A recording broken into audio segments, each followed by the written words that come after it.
Petite devinette pour vous. Qu'est-ce que t'obtiens quand tu commandes Silent Hill 2 sur Wish ou Temu?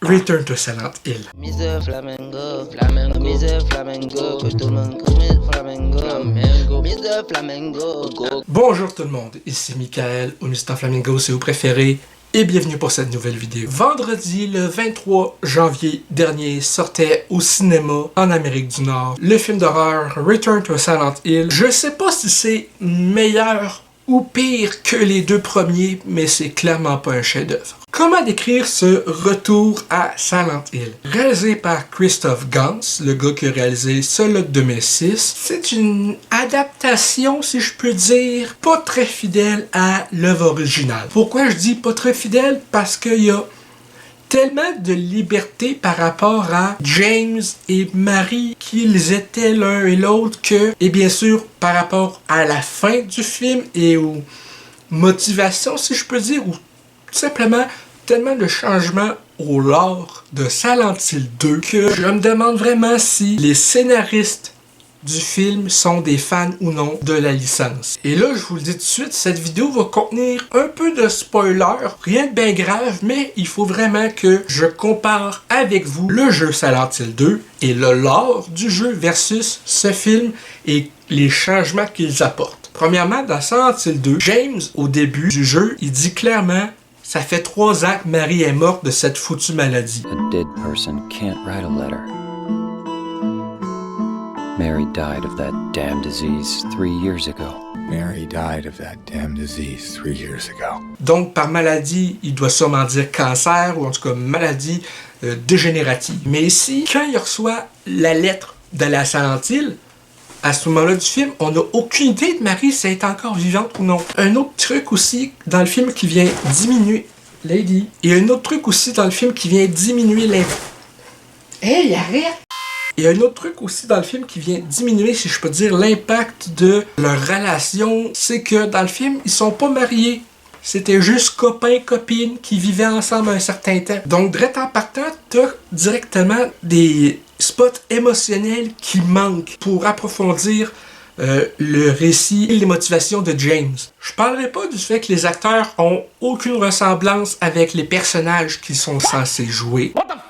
À la limite, je peux passer au travers cette différence physique-là. Par exemple, Robbie Amell qui faisait Fred dans les deux Scooby-Doo en live-action qu'ils ont fait en 2009 et 2010. À la limite, ça c'est une différence complètement, tu sais, qu'on peut passer par-dessus un attrait. Par contre, pour un truc comme Silent Hill, où tu changes carrément aussi les vêtements des personnages, c'est à se demander, guys, vous aviez un point de départ bien précis, facile à trouver en image sur Google de les personnages ressemblent à quoi. Vous auriez au moins pu leur donner les bons costumes, sacrément. Dès le départ, ils ont raté leur hostie de job. Parce que les acteurs sont compétents avec ce qu'ils ont à travailler là. Là n'est pas le problème. Mais si tu adaptes un jeu comme Silent Hill 2, qui est, je pense, le plus adoré de la licence, au minimum, les acteurs se ressemblent pas, mais au minimum, les costumes devraient au minimum être, me semble, similaires. Qui regarde James de Silent Hill 2 puis se dire « Ok, on va laisser faire le manteau vert, on va lui donner une veste en cuir noir. » Pareil pour le personnage de Eddie, il est genre là, même pas 5 minutes dans le film. C'est un gros dodu barbu qui vomit dans la toilette au début. Tu le vois discuter un petit peu après ça avec James.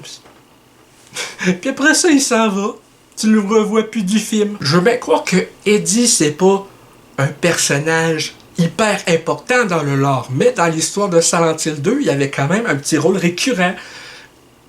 Mais ici, pour adapter un jeu comme Silent Hill 2 dans un film de 1h45, les trucs qu'il devrait adapter en priorité pour conserver l'essence même de ce qu'est ce jeu, il l'adapte pas, puis les trucs qu'ils ont rajoutés dans le film n'ont aucun rapport. Par exemple, Marie à Silent Hill est comme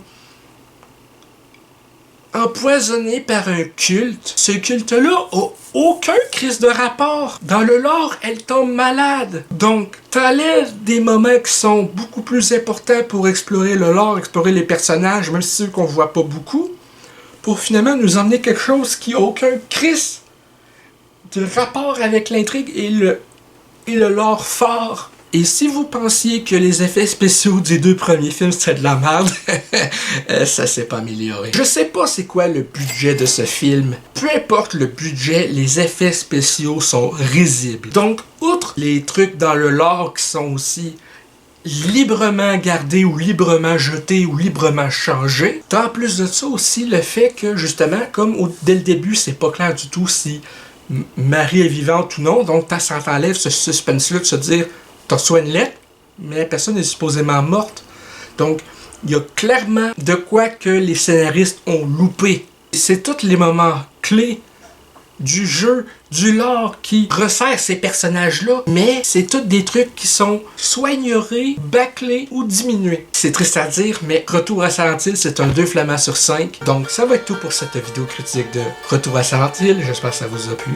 Si c'est le cas, n'hésitez pas à me le dire dans les commentaires, à laisser un petit like, ça fait toujours plaisir, et un abonnement à ma chaîne pour ne rien rater de mes prochaines vidéos. Sur ce, c'était Michael, et je vous dis à la prochaine. Peace and love!